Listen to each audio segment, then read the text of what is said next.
Well, welcome everyone. Hello, this is Abby Marks Beal, and you have come to Beyond Overload, the 10 Secrets to Get Back Control.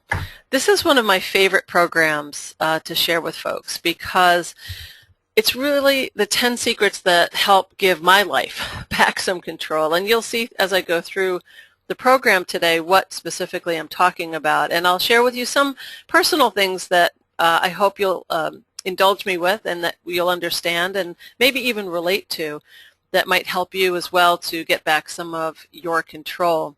So this is being recorded. We're also doing a session tonight as well, and whichever session is better will be the recording that you will receive. Towards the end of today's program, we will unmute your lines in the hopes that you have audio and you'll be able to ask questions. But during the program, if you have questions, you can just click in the answer question area, just type in your question. And Ellen, you want to say hello? Ellen's with us today. Hello. Ellen is my assistant who's going to be tracking if anyone has technology issues or has questions. She'll help field that, and she'll interrupt me at times if needed to answer questions, or we'll just save them until the end. So I hope everyone can hear me okay. If not, make sure to type a question in, and Ellen will be able to help you. So the first thing I'd like to suggest for all of you is that you do have some pen and paper handy, because there's a lot of ideas here, a lot of tips and strategies and techniques, and I'd like to think that there's going to be a few that you might want to take away. And because this is about overload, one of the things that overloads us is a multitasking mindset that we have. So I'm going to encourage all of you to not have a cell phone on and to possibly turn your computer, like your email, off so that you're not getting more emails in while you're on this webinar, and just try to create as quiet an environment and distraction-free. And I'll do my best to entertain you, so I'll leave that up to you. But I do encourage you to create a monofocusing, mindful mindset. So the word overload means to load to excess or to overburden. And I like this little donkey here. And a lot of us feel this. We're overloaded. There's so many reasons why. Maybe work responsibilities, your family, home issues, cleaning, laundry, relationships, any extracurricular activities, you name it, we have all reason to be overloaded. And I looked up another word that's related to that, which is called overwhelm, because I think when we're overloaded, we feel overwhelmed. And the dictionary definition that I came up with, there are three. The first was to surge over and submerge, kind of like underwater. The next was to defeat completely and decisively. And then the last one is really the one that I think affects most people, is that we are affected deeply in mind or emotion because of our overwhelm. Now, an alarming statistic that I wanted to share with you, it's more of an alarming fact, is that 80% of all doctor visits are because of stress. Maybe you went to the doctor because your stomach is not digesting well because we're so stressed, or maybe we're not eating as well, we're drinking too much coffee, maybe because we're just uptight more often than we should be, or we have these migraine headaches that are a problem, or we're dizzy and we're not sure why. And so 80% of doctor visits are because of stress, and stress comes from overload. So one of the things I'd love to be able to do is to help you reduce your overload, so maybe you won't have to go to the doctor as much, and maybe you'll feel less stress. So here's a quote that I like, Edward Hallowell, which I'll explain in just a moment who he is. But I like this quote. He says, "If you're busy doing what matters to you, then being busy is bliss. But if being busy keeps you from doing what matters most to you, then being busy is a problem." And so we're going to look at how do we kind of make it to be more busy as bliss instead of busy as a problem. So it makes sense to start talking about multitasking. I think this is one of the ways that a lot of us do feel overloaded. So multitasking could be defined as a rapid toggling between tasks. It's not really doing one thing, not doing multiple things at a time. It really is doing one thing at a time, but very quickly. And it's like playing tennis with 2, 3, or even 4 balls. Someone else gave me an example. I said, imagine throwing your dog a ball, and the dog comes back with the ball. Then you throw the dog 2 balls, And the dog looks at the two balls like, which one do I get? And they go grab one, and then they don't know what to do with the other one, but then they come back, and then there's three balls. I mean, totally mess up a dog right there. So think about that when you're trying to multitask in the future. There's effective versus ineffective. Effective multitasking, simply like, walking, talking, and daydreaming could all work. Chewing gum and walking and talking works fine, no problem. Maybe you're cooking and watching kids when they're outside playing and any of those things. Those are, fine to multitask. They're safe. They don't harm anyone. For the most part, they don't harm anyone. But what is ineffective, and a lot of business people know this, and I have at times been guilty of this too, so I will own up to it, is that sometimes if I am on the phone or you're on the phone, and you're also trying to work on your computer at the same time, maybe trying to send an email at the same time, basically what happens is this. It's a polite way of telling someone you haven't heard a word they said. It really is not nice to be doing something else while you're on the phone with somebody. You want to be with people. It's these human moments that we desperately need. And so by trying very hard to just be on the phone with someone or to just be on your email are two very smart things to do, because they do also avoid mistakes and miscommunications. So just kind of food for thought with that. And then this fact came in, which kind of scared me a little bit, that habitually multitasking causes something called early dementia. Now, dementia can happen for all of us, but for those who are constantly doing it, it's enough to make you stop and go, wow, that's not a good thing. Maybe I need to not multitask as often as I have. And so through this program, I'm going to give you some different things that you can do to avoid the need to multitask as often as you do. I won't say that you won't, but to try to avoid it.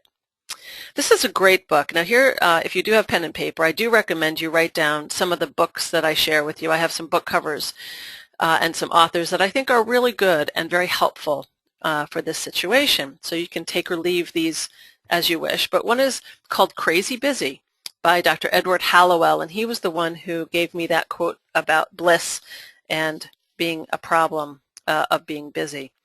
And he calls it Overstretched, Overbooked, and About to Snap, Strategies for Coping in a World Gone ADD, which is Attention Deficit Disorder. And it really is so true. So I do encourage you to write it down. So let me tell you a little more of what he talks about in his book. His book is so highlighted for me. I highlighted a lot in it. But he actually talks about two things, a C state and an F state. So a C state are all those words that you see on the screen: clear, calm, cool, collected, consistent, concentrated, and all these other words. They're nice words. They're like, favorable words. They're good words. The C state, the calm state, very good. And then he talks about how when we multitask, when we are doing too many things, when we look at that bright, shiny object kind of thing, wherever it takes you away, we get into this thing called the F state, which is frenzied, feckless, flailing, fearful, forgetful, flustered, furious, fractious, feverish, and frantic. Those are not good words. And so we want to stay out of F state as much as we can. And I'll share with you these 10 secrets might help you get out of the F state and to put you back into the C state. So if you do get his book, he says some other interesting words, but thought you would like to know about these to start with as a framework. Another book I like a lot, again, you can write this one down. Dave Crenshaw wrote The Myth of Multitasking. This is a really short book. It's a really small book. Very powerful, though, and there's even an exercise in it that I love very much. It's called Multitasking is More Than a Lie, and it's very telling, and I actually use it in one of my time management workshops. Our time together today doesn't allow us to do it, but I do recommend you get the book or take it out of your library. Really, really good. So what he talks about is this concept of switch tasking, that multitasking really isn't multitasking, but it's switch tasking or rapidly toggling between tasks. And he qualifies them as either being active, and these are the mindful and deliberate switches. When you know you have a meeting to go to, so you plan it and you go to the meeting. When you have a phone appointment and you're expecting the call or you're expecting to make the call, that's active, mindful, and deliberate. Or if you have if you're a professor and you have office hours, you know that students are going to drop in at those times. Those are active, mindful switches. What he also says, though, are the passive ones, or the ones that are a problem. These are the things that you don't expect, where you're focused on something. Let's say you're writing a report or you're sending an email and the phone rings, or someone comes in your office and just disturbs you, just even for a moment, or the email notification comes in and it's beckoning you to stop what you're doing. And so what you're trying to do is keep calm while your whole body is tensing up. I call it twitch. It's a twitch factor. These passive switches make us go, like it's almost like we're scared for just a moment, like, oh, do I stop what I'm doing and look at this other thing coming in, or do I just keep going with what I'm doing? And this constant interruption is just very stressful. And one statistic I found, it was many years ago, and I'm looking for a new one, but it said that the average business person is interrupted 72 times a day, like that, mindlessly and thoughtlessly, which is pretty scary. And so he estimates here in his book that we lose an average 28% of the workday, almost a third of our workday, from these passive, mindless switches. So the more times that we can be more active, we're more in control. And so that's, again, what I'll be talking about here, about being more in control of our workday instead of not, and letting other people take over for us. So here's my life-changing quote, which is really where this program started many years ago. I went to a conference where this gentleman named Alan Weiss, I listed his name at the bottom, and his website. He's written a lot of books, and he's a great business consultant. And I was listening to him speak, and he said something. He says a lot of good things, but one time he said one thing that was just like, it hit me between the eyes, and it really did change the trajectory of where my life went. And this is what he said. He said, I don't have a work life or a personal life. He says, I have a life. And so he didn't understand why people separate work from home, because it's really one life. And so there are certain things that he talked about that helped me to understand that I can kind of put together or consolidate the parts of my life that I seemed to think I needed to have separate. And it has totally made a difference for me. So in this program, I'm going to share with you some of the best ideas that I've come across, and it's almost like I'm going to lay out a buffet or a menu of ideas, and I want you to pick and choose the ones that might resonate with you, because of these 10 different secrets, I'd like to think there's going to be a few that you go, you know what, yeah, that's good, and I want to do more. And more than anything, I hope to motivate you to do something different after this program, so that you'll go get a book or talk with somebody, or organize something. You'll see what I'm talking about, but that you do something as a result of today. But it will be up to you to decide which pieces you want to keep and which not. So here we go. Here's my secret number 1. There are 10, so make sure you've got plenty of paper. Secret number 1, I'll have to explain it, is called Get Your Stand. What do I mean by that? To get your stand means you have to know where you are at the moment in order to know where you want to go. You have to know, you just have to know. And so many times, though, we're like gerbils on a treadmill, where we just go, go, go. We just keep on the same thing, same trajectory, same trajectory. We never get off it to actually look around us to see what's going on. And so I'm going to encourage you to do this, is to kind of stop for a little while, and I'll share with you how you can do this, to just kind of get some inventory on what's going well and what's not. And I'll give you a really brief background on where it came from. When my kids were young, when they were 3 and 6, they are now 16 and 18, so there's like 3 and 5, 4 and 6, something like that. So they are now 16 and 18. This was many years ago. We took a vacation on the Cape. Now, anybody who knows Cape Cod in Massachusetts knows that it's a beautiful place and it's a great place to be. So I pack up everything for the kids, and we get all of our stuff, and we find the house that we're renting, and we get to the beach and we put everything down, and I take a deep breath and I go, wow, this is really not all I expected. I don't know why, I just could not get comfortable there. I was just twitching of like, this doesn't make me happy, and I just was very aggravated. So I decided to ask my husband if he would watch the kids, and I went to take a walk. And I took a very long walk on this beach, and I was even talking to myself out loud where people would move away from me because I sounded like a crazy person walking on the beach. And I kept saying to myself, what's wrong with me? Why can't I calm down? Why can't I be happy here? What are my issues? And so I started to list off, okay, what's going well? My husband was always good at this. He said, find what you're grateful for first. And I would think, oh, I've got a really good husband. My mortgage is paid. My kids are pretty healthy. My business is going well, and blah, blah. And I'm like, so many people would love what I have, so why am I so miserable? And then I proceeded to just write in my mind, just started to come out with lots of different things that I could complain about.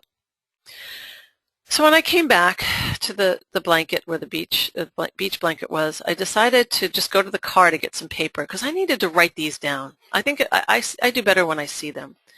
And so this is what I came up with.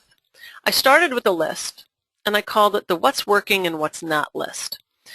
And so basically it's like what's going well and what's not going well. And so my going well list was kind of what I already mentioned. Everything was going pretty well.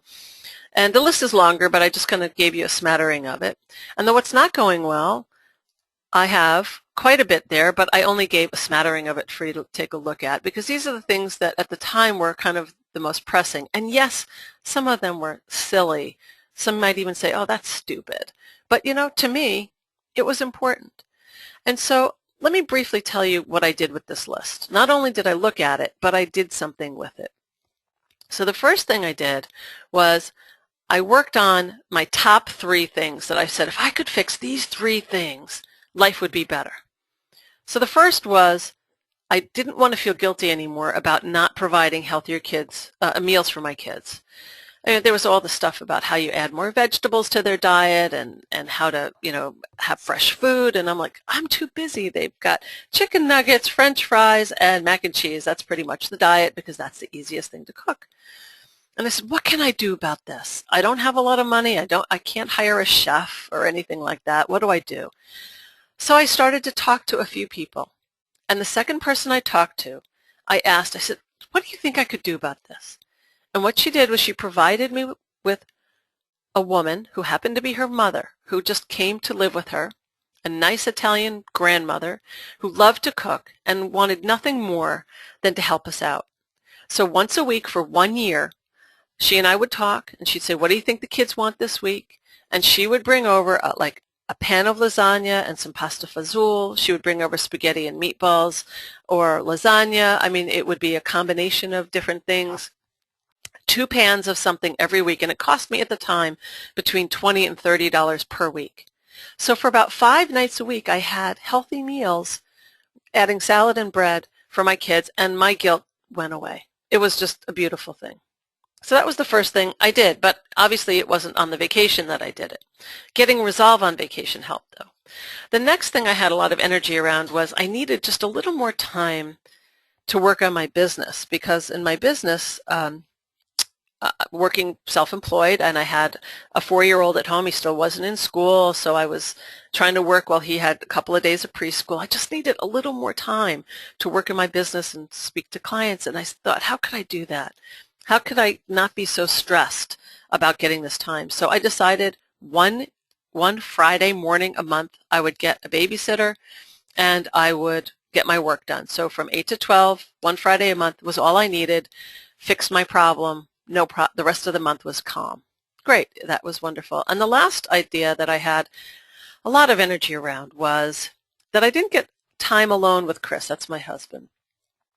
Anyone who has kids knows that pretty much the husband gets knocked down the list as soon as the kids are born.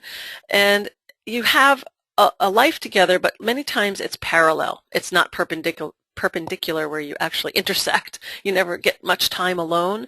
And I kind of missed my husband. I did love him, and I really wanted to get to know him better and not just as a father. So then what I decided to do was to create a date night. So every other week we had a date night on Saturdays, and sometimes on Fridays we would get a sitter or mother-in-law or somebody to come and watch the kids. And we got our date night, and it's grown into vacations and weekends, and it's just really been good for us, and it's been good for the kids.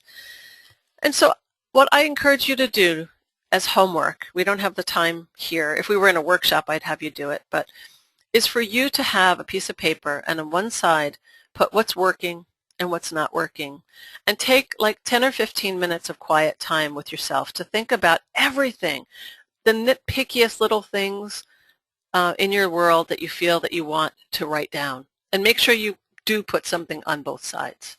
But you have to get a stand. You got to know what's going on so you know what needs to be fixed. Secret number 2. This is one that I'll spend quite a bit of time on because I think it's really probably one of the most important to work on, which is to work on your time management and organizational skills. I work for the Army. I do some time management workshops for the Army, and one of the first things we do is we ask people if they have taken any time management courses. And it's really scary that these people have worked in their jobs for 10, 20, some 30 years and have never, for the most part, have taken or read a book, a time management course. I don't know how people survive. Honestly, in my world, I can't imagine surviving without understanding time management. And so here's 2 more books, and here's a quote from her books. It's Julie Morgenstern. She says, being good at both means you're doing what's most valuable to you, and it means being deeply satisfied at the end of each day. And I totally agree with that if you're good at time management and you're good at organizing, that you will feel more satisfied at the end of each day. And so here are her books, Time Management from the Inside Out and Organizing from the Inside Out. I'll give you a moment to write it down. I know a lot of libraries do have it, and I think there's an audio of each of these, so you could also put it in your iPhone, iPod, or even a CD, perhaps, if you don't want to read it. But I think she's got some good stuff. And so here's a startling statistic that goes with this here. There's only 24 hours in a day and 168 hours in a week. No, it's not a startling statistic, but everybody wants more time. But it's very difficult to get more time in a day. You only have 24 hours. It's more what do you do in the 24 hours that you have. So here's some good news, or bad news, sorry. Bad news is time flies, and here's the good news, is that you are the pilot. And so I'm going to share with you from all the time management courses that I've attended and books that I've read, some of the best and smartest time management reminders. So for those of you who've never taken a time management course, here's kind of like the microwave version, the quickie version of some things. So I'll just kind of go through a few things. The first idea is to use one calendar. If you have a work calendar and a home calendar, it's inevitable that they're not going to mesh in the way that you want them to. So you want to make sure that you have one place for everything. That's how you have a life. And nowadays you can certainly find online calendars as well, and you can have one calendar for a family. Like Google Calendar, I think, has that. The next idea is, when possible, to get an early start or stay late at work if you work at a regular job, just because sometimes you can get more done when people aren't around, when emails aren't coming in or phone calls. It's just you get these quiet moments of time. Another idea is to do priority work at your peak time. It just makes sense so that everybody knows when they're more awake, and everybody knows what I call the Snickers hour, the Snickers candy bar, when you feel like you need some boost of energy. And I'm not saying to eat a Snickers, but it's that moment where you feel your energy dipping. For me, it's about 3 in the afternoon. For some people, they don't ramp up until about noon. They're so tired in the morning. And so you have to decide what your peak time is. Leave room in your schedule. Some people say, I've got back-to-back meetings, and when possible, if you can leave 10, 15 minutes between because meetings run over, you do need to sometimes use the bathroom and get something to eat, and plus it just gives you a little breathing room. And sometimes I like to put in half an hour when possible to just kind of take a deep breath and get caught back up. So leave room in your schedule when possible. Put a deadline all your tasks. And later on in the program, I'm going to open up my Outlook. For those who use Outlook, it'll look kind of familiar, and just show you how to task things out, but to always put a deadline on it. Otherwise, they won't get done at all. Now this one, I know you're just going to probably want to shut the webinar down right now. A lot of people give me so much flack when I put this up. It's a guideline, folks. It's a guideline. Is to check email 2 to 3 times a day, or at least less. The reason I say this is, think about this for a moment.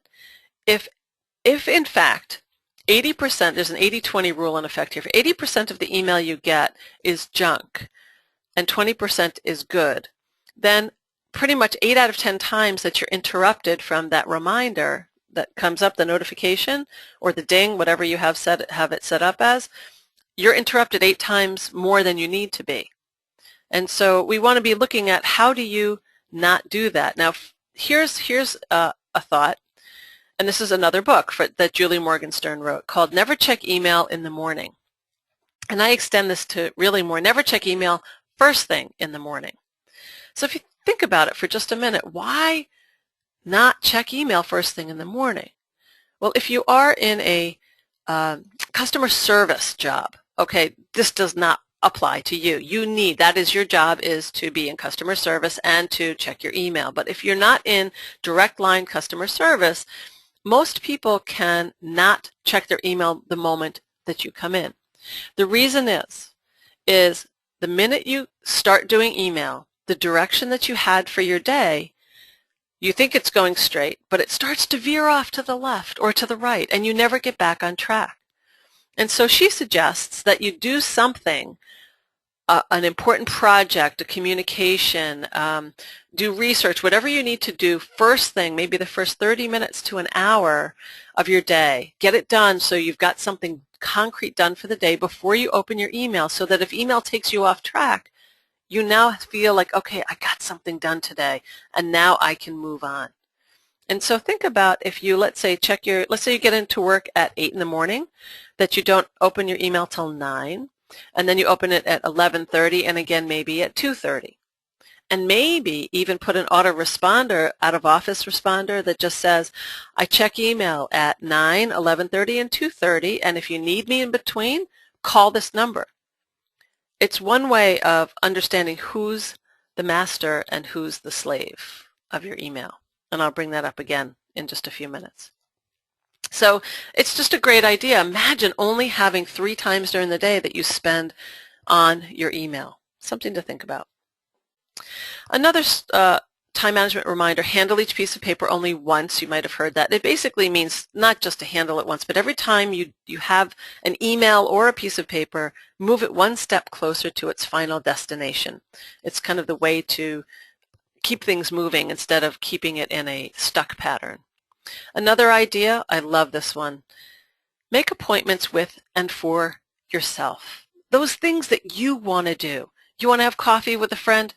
Let it happen. If you need to go for a massage, you make sure that happens. If you have to, get the oil change for your car because that's important to you, make sure you do it. If you don't do it, no one else will. So find ways to make these appointments for yourself. Avoiding time wasters is another one. I love people that come into the office and say, hey, got a minute? And they end up being like 20 minutes. That's a lot of time. And so sometimes in my workshops, we'll give out these little egg timers, 3-minute egg timers. And we tell people to use them in one of 2 ways. Is if somebody comes in and says, hey, got a minute? And you go, you know what? Hey, I have 3 minutes. And you take the egg timer and you turn it over. I have 3 minutes. And if we still have to talk after 3 minutes, let's schedule another time. That's where you get an active switch task in there. And say, let's schedule another time so that we can both be prepared for whatever it is that you need from me. Or you take that 3-minute egg timer and just put it near you to remind you how important your time is. So you can either use it proactively or just quietly, but nonetheless, don't let people suck away your time. Plan the next day the night before. At the end of every day, you've been so busy doing things that if you just drop it and run and you go home, the next day you go in and go, wait a minute, where am I? I don't remember. But if you take just a few moments to write down maybe the top 3 to 5 things that you need to do the next day, they'll be there, right there for you. So as soon as you get in, you hit the ground running. Another idea is to write down things you want to remember. Our brain does not remember on schedule. It'll say, oh, I got to get that birthday card for my mom. I got to get that. Oh, it's 2 weeks from now, no problem. A week later, oh yeah, I got to get the card for mom. Yeah, I got another week. 3 days ahead, yeah, I got to get the card for mom. I'll get it tomorrow.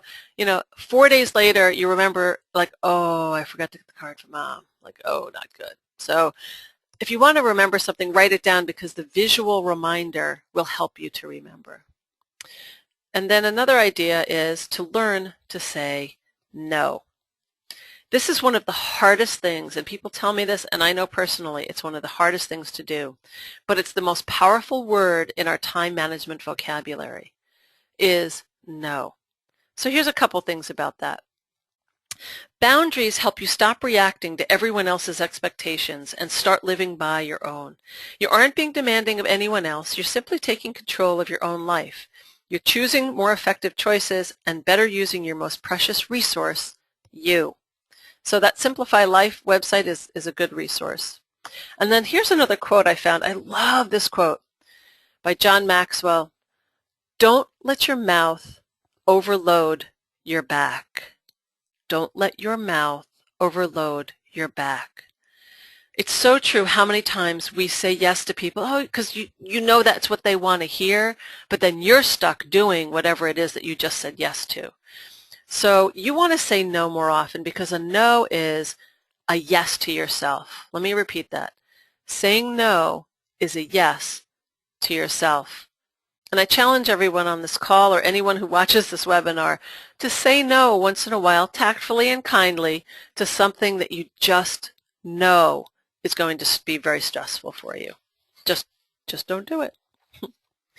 And let me share with you my favorite time management question. I use this a lot when I think, okay, I have 20 minutes in between appointments. I have to take my son to practice and I can't come home. I've got an hour and a half while he's there and I have to think, what am I going to do? And I ask this question. I encourage you to write it down. Always ask yourself, what's the best use of my time right now? What's the best use of my time right now? And this is always going to tell me, okay, based on what I'm doing, what I need to do. Maybe it's to go food shopping while my son's at practice. Maybe it's to look on a website to research some vacation spots. Sometimes I answer the question like, I need to just sit with my son and watch a basketball game because that's the best use of my time right now. It doesn't mean always getting something done, but it's like, what should I do with myself in this time that I have, so that you're actively and being proactively thinking about it. So let me shift into some organizational ideas. Being organized is something that not everybody feels good about how they do it. So here's some simple things to get started with. Know that being organized means identifying what's important to you and then finding a home for those items. It means don't keep things that really aren't important to you. And make sure that you can have a good place to find the things that are. It's really not that hard. I'm going to share with you something shortly called the latch concept, so it'll help you organize your stuff a little bit more. This next idea comes from Julie Morgenstern from her Organizing from the Inside Out book, and I love it because it's such a great visual, and I have to get a picture for another time because I don't have one. But it's remember kindergarten. Organize your home and office the same way.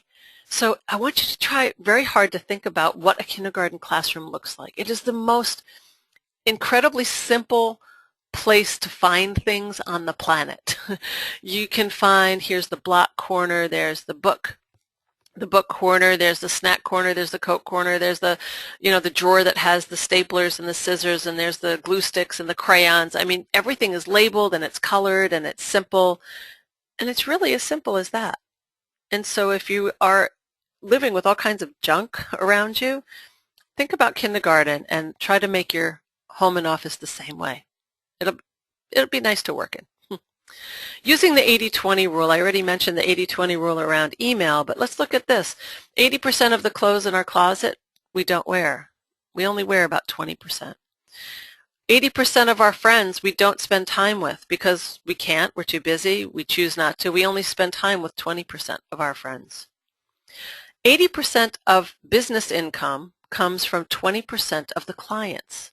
And on the converse side, 80% of clients will give you 20% of the income. Pretty interesting. And so the 80-20 rule does play out in many different parts of your life. So be aware of it. It's called the Pareto Principle, P-A-R-E-T-O. And I think there are books on it. Interesting, very interesting concept. The next is organize files using right or left tabbed files. This is another idea from Julie. If you on the right hand side of your desk is where your main file drawer is, then you would want left tabbed files. So instead of them being a left, a middle, and a right, you want them to be all left because they're closest to you. And then when they're all left, your fingers can walk through them instead of trying to go across the tabs. I'm hoping this makes sense. I might need to get a picture of this in the future. But so you want, if your files on the right, you want left tabs. If you have files on the left, you want right tabs. And you can buy them. You can buy them all left or all right. And it doesn't mean to blow up your files and start over, but it means that as you add new files, start making them all one side or the other. I love it. You really rarely lose things that way compared to the others. And then this is just some smart advice, is if you think that you need help with organization or you need help with time management, read a book, listen to a podcast, watch a video, and ask others how they do it. I have 2 kids. Anyone who's got 3, okay, they're outnumbered. And I want to know if they're in control, if they seem in control, they're organized and they're time managed, I want to talk with them. And so I will take them out for coffee sometimes to get their information. It's very amazing what they do. So you can get a lot from them. So let me share with you how to organize your information. And on the bottom of the screen, it shows you where it comes from. Information Anxiety 2 is the book by Richard Saul Wurman. So this is it, folks. There's only 5 ways to organize information on screen, on email, or in your drawers.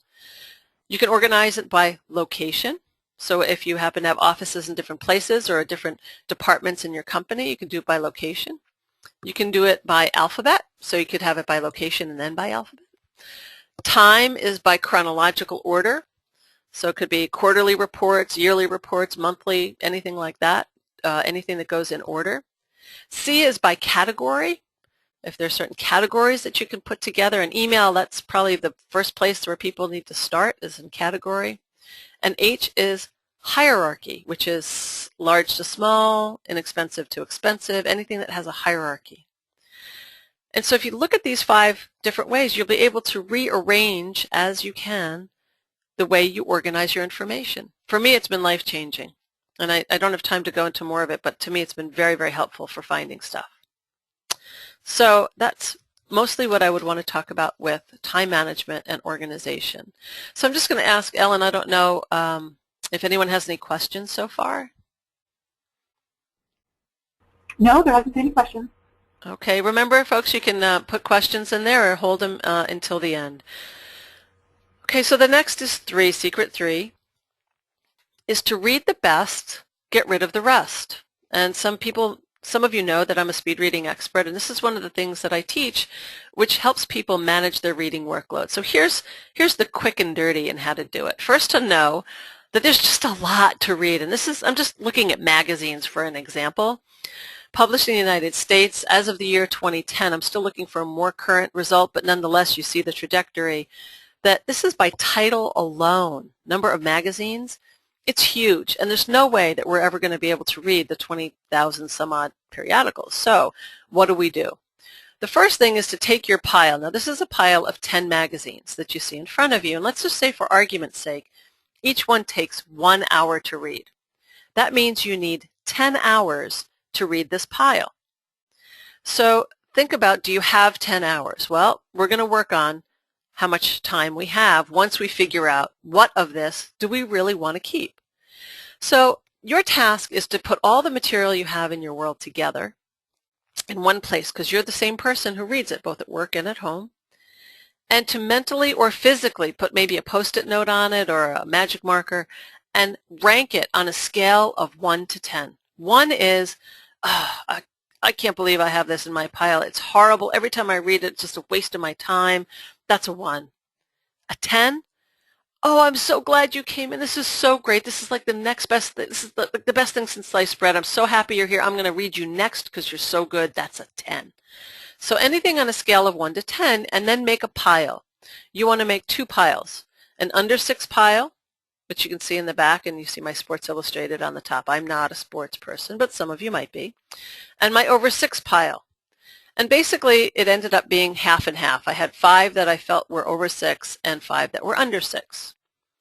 So then, what do you think I should be doing here? So anything that's over 6 I want to keep because it's of value to me, but under 6, what should I do with? Recycle it or trash it because it's not of value to me, or unsubscribe to it because I really don't need to have it. So we want to get out of our piles the things that aren't of value to us. And then, so we've triaged them, put them in piles, we've gotten rid of some, we've kept some, but now we have to say, how do we do it? So we have to contain it. So we still have 5 things to read. Do you have 5 hours this month to read these magazines? If you do, great, keep them. If you don't, then you need to triage the pile again to get more stuff out because your pile will always grow if you don't give it enough time. So here's the same 10 magazines in one of these magazine holders. Now you could probably fit maybe probably another 10 in there. And so this is how I keep my magazines, because when I exceed the size of this container, then I know I have to stop and I have to triage the pile. It's just too many no matter what time I have available. So this is how people not have to move. I think some people say they have to move because they've saved too many things to read. And I go, just contain it. Keep it in one place. So this is your quality stuff. So when you're ready to read, you go to this box and you know this is the stuff that you want because you've already said it's an over 6 pile. So I hope that you'll find a way to not read everything and make your pile more quality instead of quantity. I keep track pretty much of what I read on a regular basis, and I don't read it all the time, but this is what comes into me. 2 newspapers, 1 daily, 1 weekend, 3 professional journals right now. I have 4 personal magazines.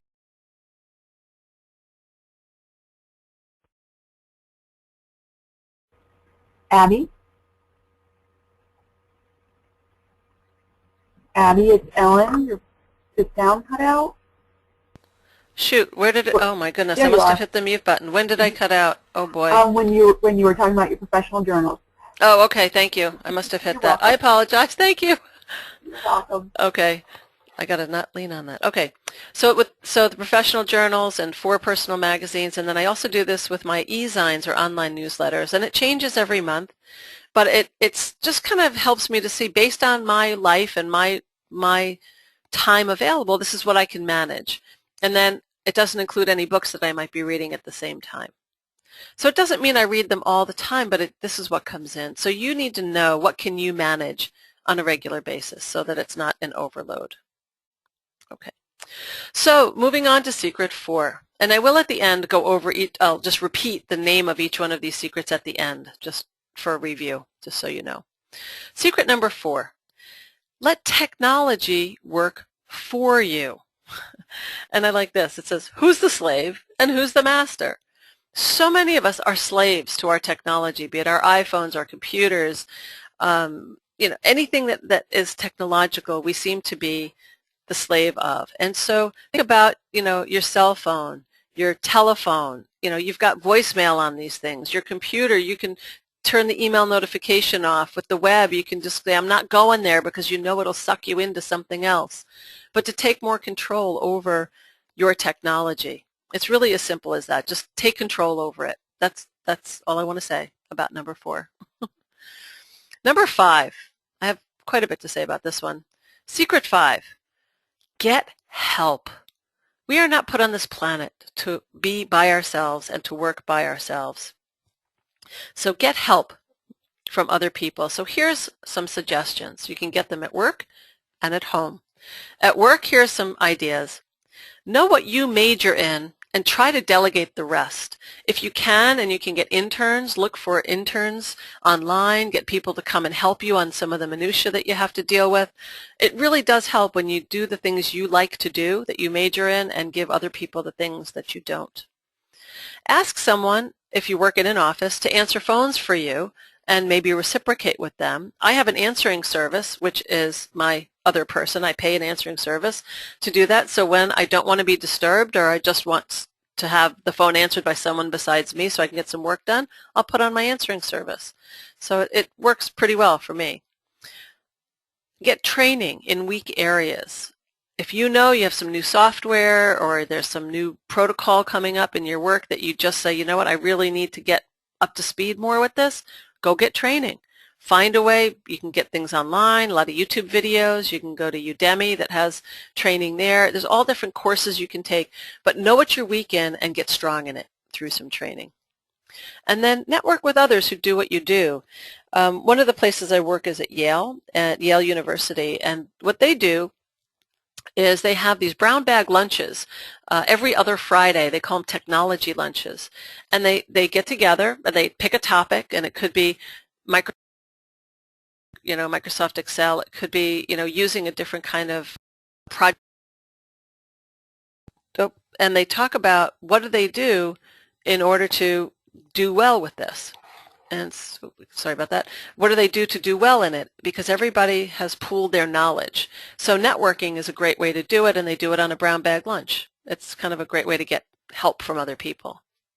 Then at home, for those of you who would like to hire a cleaning person, it's really great because you don't have a lot of free time, and it's so nice to support those who like to clean houses. And so they win, you win, and it works real well. So just something to consider. When possible, buy in bulk so that you don't have to keep going out to buy the same things. You only have to go once a month, perhaps. Make meals at dream dinners. When my Italian grandmother unfortunately passed away, I had to find another way to get meals, and so I found a place called Dream Dinners. It's not in every area of the world, but it's a great place to go where you make meals. I make 6 to 8 meals a month that I put in the freezer, and they're very, very good. It takes about an hour to put them together, and you have them for the month. It's just a nice change, and it does help with the cooking. Split household chores amongst all the people in the house. They all make mess. You shouldn't be the only one cleaning it up. And then teach your kids to help with chores. Too many people I meet, I don't know, maybe you're one of them, that enable their kids by doing everything for them. And that bothers me because when they are supposed to leave home after high school, if they don't know how to take care of themselves and clean their room and do their laundry, they're going to come home. They're going to stay, and they're never going to leave. And I'd like to think your goal is to get them independent. So here's an example. This is exact copy of what we had on our fridge for quite a few years when both my sons were home. My oldest is now in college. But this was there up until this past summer, where they each had jobs, and then there was things that they were both responsible for doing. And my kids are pretty independent. They do their laundry. They know how to, empty a dishwasher, do the garbage. My son now uses soap when he washes dishes. He didn't at first, but he does now. And it's a really nice thing to be able to do. So, get help from all the people, in your world. Secret number 6, manage your money. Big one, big overload factor, big thing that a lot of people have a lot of stress around. So here's some food for thought. The first thing is, what are your financial goals? You want to get rid of debt, pay off credit cards, pay off your mortgage, save for your kids' college, save for a new home, a car, something else, give money to charity, maybe put money away for retirement. The thing I know is that if you bury your head in the sand and pretend that it's just going to happen, it's not. Too many people are retiring now because they just said, oh, I need the money now. But then when they want to retire at 65, they can't because they need the money. So it's very important to be as proactive as possible. My husband is a certified financial planner, and thank goodness, because he's taught me so much about how to be financially responsible. And here's some ideas that I've learned from him and on my own over time. Here are some ways to reach a financial goal. Prioritize your debts. If you've got different credit cards that are out there, decide which one you want to pay off first. Stop spending. That's a good one. That makes sense, right? Just try to stop spending. Right? Start saving X amount per month. Put some money away in an account. It could be for your retirement, it could be for the kids, or it could be just to have in an extra slush fund. Pay off X amount per month and definitely do more than the minimum. And try not to charge any more on credit cards if credit card debt is an issue. Avoid using debit cards and credit cards, and when possible, pay more cash. You become so much more aware of what you're spending when you spend it in cash. It's so easy to swipe that debit card, oh, I'll just get that latte, or I'll get that, pack of paper, or whatever it is. But if you don't use cash, you're not going to know how much you're spending. Some other ideas. Be clear on what's a need and what's a want. A need is you need to pay the oil bill because you need heat. But what's a want is that pretty dress in the window that would be nice to have for just some occasion. You don't need it. It's a want. It's not a need. So try to stick with your needs more than your wants. Avoid using, oh, I already did that one. Oop, double one. I'll take that out. No, I guess I wanted to reinforce it. Avoid using debit cards. Earn more money. Well, there's a good idea. Reaching a financial goal, maybe do something on moonlight a little bit on your weekends or one day a week. There's a woman who takes my son driving. For a driving school, that's not a hard job, I don't think. Take kids driving on the weekends and make some extra money. I mean, just finding a way to earn more money. Consider getting advice from a professional like a certified financial planner. Just make sure that whoever you talk to is not biased on a certain set of products. You want to make sure that they have freedom to offer you all different kinds of mutual funds and investments instead of just the ones that they work for. So be careful about that. So I hope you'll do something with your financial issues. Secret number 7. Secret 7. This is one that has also helped my life quite a bit in this multitasking kind of ADD hyper world. I call it breathe deeply. It's like your reset button is really what the breath can do for you. When you learn how to breathe deeply and intentionally for more than one time, for about 5 to 10 times, you get into a whole different mindset, into a body relaxation.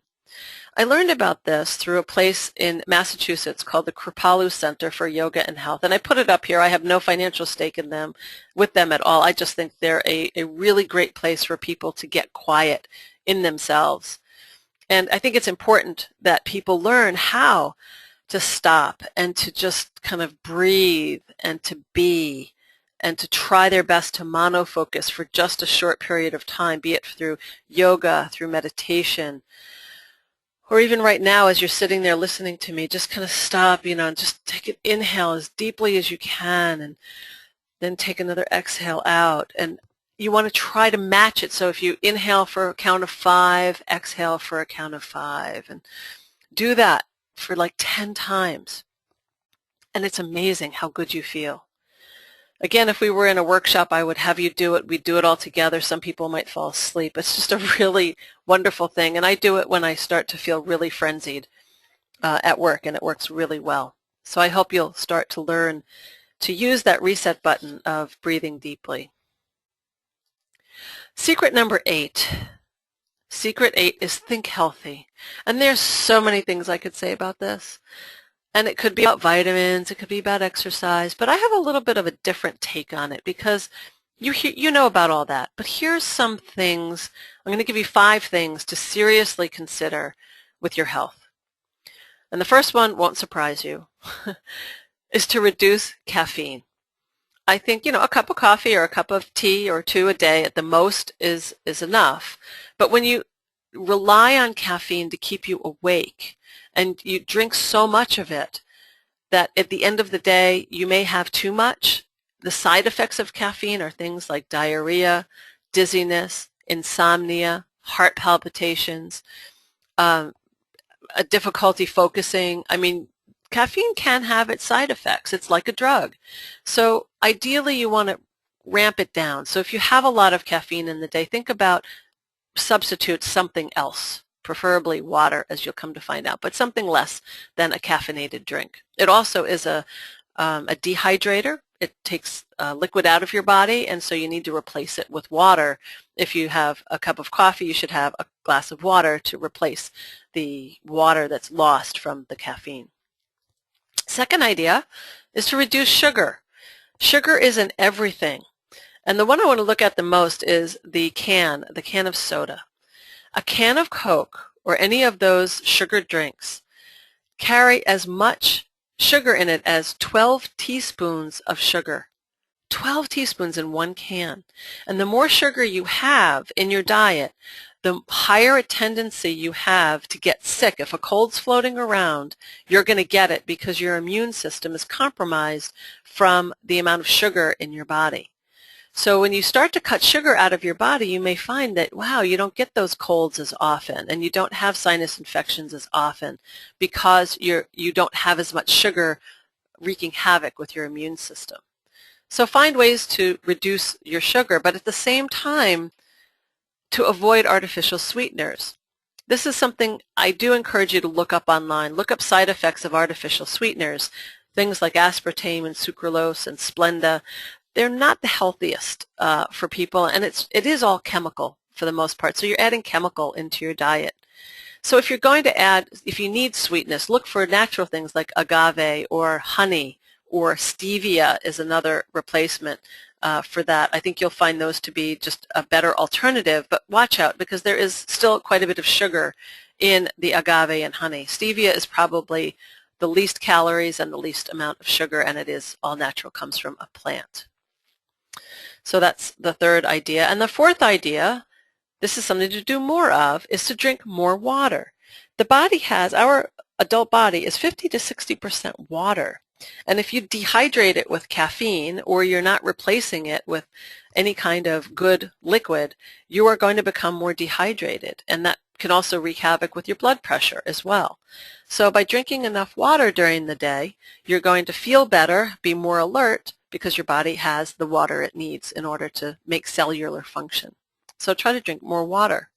And the last one is my favorite, is to get more sleep.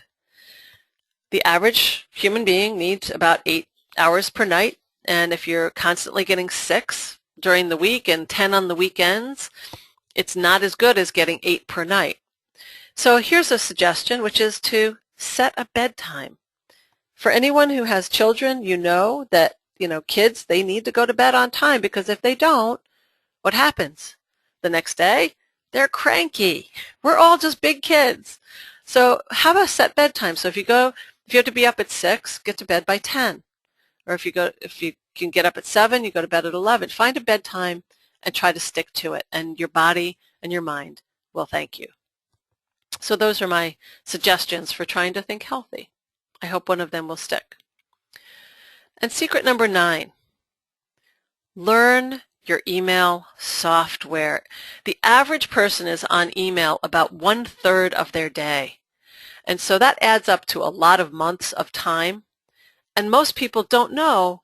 It's the 80-20 rule again. I think 80% of the software people don't know how to use. They only use about 20% of it. So I'm going to share with you, I think, the 5 top things. And then I'm going to open up my Outlook right now. I use Outlook 2007. I'm in the process of upgrading to 2010, but I think anybody who is on email in general will be able to understand this. And if you're only on like Gmail or Yahoo or Hotmail, you might be able to use these concepts, some of them, I think. But this is more for business purposes, just know, so that's why I'm going to share these with you. So being more productive doing email, I'll give you the 5 and then I'm going to open up my email. The first is to turn off the notification. Remember what Julie said, trying not to check your email first thing in the morning, and also if you want to try to just look at it 3 times a day, this way you go to it when you want it, not when it comes to you. So you're the master and not the slave of your email. Using the inbox like a processing place, not a holding place. so that your inbox doesn't hold thousands of emails, that it's like a desktop, that you have maybe one screen's worth of email maximum at the end of your day, not hundreds of emails or thousands of emails. Try to use it like a processing place. Using tasks to move things from your inbox to a future to-do, and I'll show you how to do that in a moment.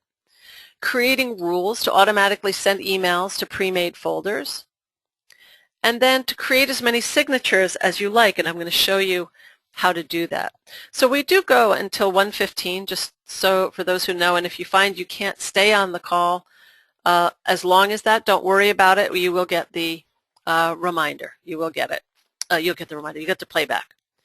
So this is my email. I don't know what came in since a few things came in since I got on it last, but this is what it would look like. And the first thing I'll suggest is if you have this, an Outlook, that you move it down. You just move it down so you have icons, so you have more of a consistent side of your email so that you can use this real estate much better than if you didn't have that down. So let me just show you a couple of things. So my inbox, as you can see, is a processing place. It's not a holding place. I don't have the email notification turned on. You can get that turned off. Mine, you go Tools, Options, Email Options, and Advanced Email Options, and that's where I find it. When new items arrive in my inbox, I have everything turned off so that I am the control of it. So that was Tools, Options, Email Options, Advanced Options for those who need that. So tasks. Tasks are down here. So I'm going to show you how this would work. So there's some things in here that I haven't done anything with, and I'm going to do this. I'm going to move this down into my tasks. So I'm going to take it and drag it to tasks, to my task icon, and the whole email will come into it. I want to put in a proposal to speak at this conference, and so I'm just going to say put in proposal for this one, and I'm going to put a deadline on it, a start date. I'm going to do it on Thursday because I have time, and this is the box you have to click. You have to click reminder. If you don't click reminder, kiss it goodbye. Put a reminder on it. I usually say, for me, 8 in the morning, that's when I come in so I can evaluate it. I'll hit save and close. The whole email is here. It made a copy of it, so I don't need it in my inbox anymore, and I get rid of it. So I now have the task. It's safe for Thursday right there, and I don't have to do anything more with it. So it's, I'll do a save and close. Hello, save and close. There we go. So another thing to do is to look at, one thing to know is if you have tasks that have an attachment, this is really important. If you drag and drop it, the attachment is gone. So in order to do it, you have to right-click and hit Move to Folder Tasks, and the whole thing will move into the folder. So make sure that you do that. Make sure you do Move to Folder Tasks, and it will move just like it did. And so I open it up, and the attachment is there. Okay? So you can see that that's there. I'm going to close that. And I want to do, I have to make a to-do. Review audio contract. Okay, I'm going to put a date on it. I'm going to actually put tomorrow, save and close, and it didn't make a copy because we moved the whole thing. So that's what you do with tasks. And then I want to show you, this is like my favorite thing, favorite thing. This is one of my signatures, but I have a lot of signatures. So let me share with you what I mean by that. I'm going to right-click in my signature area, and I'm going to say here, let's say somebody's asking about their reading skills and they want to know what they can do, or somebody wants to know how to get to my office. I have directions already set up, or let's see, how do you create tasks in Outlook? I created this email, so now if anybody needs this, all you need to do is email me, say, Abby, can you send me that signature? And I'll send it to you, and I'll just personalize it and send it out. So it's a really great way to save time doing signatures. And so you just go down to the bottom, you just go into signatures, click new, we'll do webinar sig, I'll click OK, I'll start typing, I'll hit save, I'm going to click OK, right click in here because this is a signature, I'm going to hit Webinar SIG, there it is. Very simple to do, and if you need more help with it, I'm more than happy to share that with you. So that's pretty much all that I want to talk about with Outlook, but just know that once you learn your software, click around in it, and I think you're going to find that there's not so many scary things. Follow the arrowed paths and pull down menus, and you're going to go, oh, I didn't know I could do that here.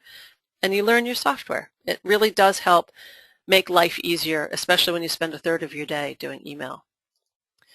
And finally, secret number 10. This is my favorite one of my favorite ones. Remember what makes you happy. So many of us do things for everybody else, but we don't do a lot for ourselves. So happiness isn't having what you want, but wanting what you have. And so I challenge you to create a list of 100 things that make you happy. And so I started with mine, and I got up. I have 100, but I only put in my top 21 here just because that's all I could fit. But here are some of the things that make me happy. And so I try on a regular basis to fit in several of these every day because my happiness is very important to the rest of my life. And the people in my life know that if I'm not happy, no one's happy. And so you have to know what they are. You have to establish what it is that makes you happy and put it in there. I had someone in one of my workshops who said, I love going to New York City, but I never get there. Now, we live 2 hours from New York City, really very simple to do by train, and she hadn't been there in 20 years. And I said to her, so what's stopping you? She said, I don't know. I've never done it. The next time I saw her, she said, I've been to New York every month ever since your workshop. It's been so much fun. And I'm like, that's all it takes is being aware. So I hope that you've become aware. So here's a quick review of the 10 secrets. Get your stand. Work on your time management, organizational skills. Read the best, get rid of the rest. Let technology work for you. Get help. Manage your money. Breathe deeply. Think healthy. Learn your email software. And remember what makes you happy. So I'd like to close with one of my favorite quotes. If you always do what you've always done, then you'll always get what you've always got. So I want you to think about what of those 10 things you want to do of the ideas that I've shared. And as we do that, I want to also share another book, Don't Sweat the Small Stuff. It's all small stuff. Great book to have. Put it in your bathroom. Kind of one of those like, yeah, let's get a grip on life type thing. And I'm going to share with you some of my takeaway ideas from this book. So I'm not going to read them. I'm just going to let you absorb them one at a time. Maybe take a deep breath in between each.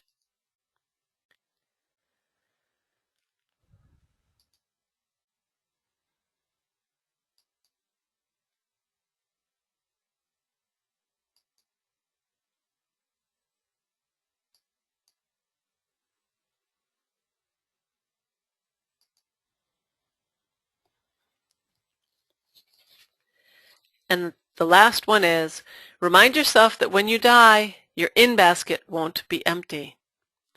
Really, interpret that as you will, but for me, I interpret it as, make time for the things that are important now. My to-dos will wait. Some of them will wait. And I just have to decide when they're going to wait and when they're not. So I hope you found some things here, and I'd like to offer to you, if you have any questions, you can email me. I left it at the bottom of the screen, abby@thecorporateeducator.com. And right now, if we can try to unmute folks, or if anyone has typed, I don't see any typed questions though at the moment. But you can. No, there haven't been any. Any questions? But right now, let's see if we can unmute. Let's see how we do this. There you go. So if anybody has any questions, just Hello? yes. Hi, Carol. I'm So sorry. tell me what happened. Hello? Tell me what happened. Oh, I think she got another call. yeah, I think so too. Is there anybody who has anything they want to say? Have any Oh, questions? you don't have any problems. Oh, we have to mute folks. How about raise your hand if you want to talk? How about that? Or just type a question in? Yeah. Tammy has a question. Oh, excellent webinar. Thank you, Tammy. Any questions that anyone has, please tell me. Please ask. If you prefer, you can also email to me, right? Abby@thecorporateeducator.com. Within a day or two, you'll get a playback of this, and we encourage you, if there's someone in your life that you want to share it with, please do. It helps when everybody talks the same language. So hopefully that's going to be helpful to you and to them. Anyhow, any questions at all? Comments? I'm all ears. We've got another 2 minutes here if anybody has any questions. Raise your hand or type in the box, or how do we do this? Yeah, I'm not seeing anything. You seeing anything right now, Ellen? I don't know if Tammy has another question. For some reason, I can't open it. Do you see that? Yeah, I don't either. I don't think so, that I can Okay. tell. Okay. I hope. All right. Well, this has been wonderful. I hope that you found some value in this. I personally find value in all of it, and it really has helped control my overload. And highly recommend that the first thing that you do is to do the what's working and what's not, and then you're going to get to know what you need to do something about. So wishing you very calm days and C states, not F states. Signing off, Abby Marksbiel. Take care. Bye-bye.